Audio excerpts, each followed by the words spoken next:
Want to know the secrets of successful seed starting? It's a crucial first step for garden enthusiasts to cultivate flourishing plants.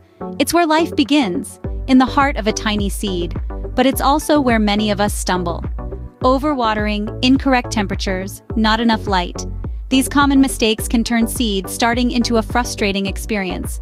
But fear not, with the right knowledge and approach, you can master this art. Now let's unravel these secrets, one step at a time. The first step to successful seed starting is choosing the right seeds.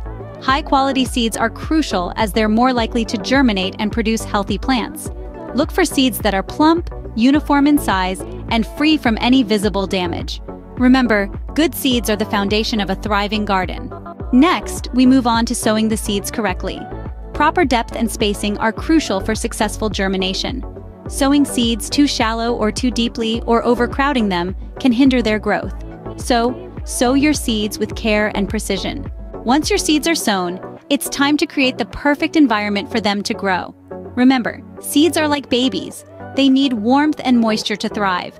Providing the right temperature, typically between 60 and 70 degrees Fahrenheit, is crucial, as is maintaining consistent moisture levels, but be careful not to overwater.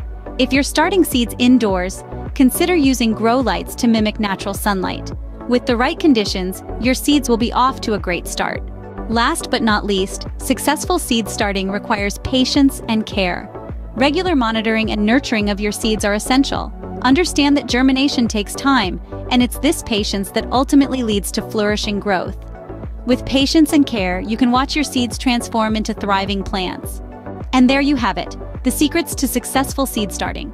We've delved into seed selection, proper sowing, creating ideal conditions, and the importance of patience and care.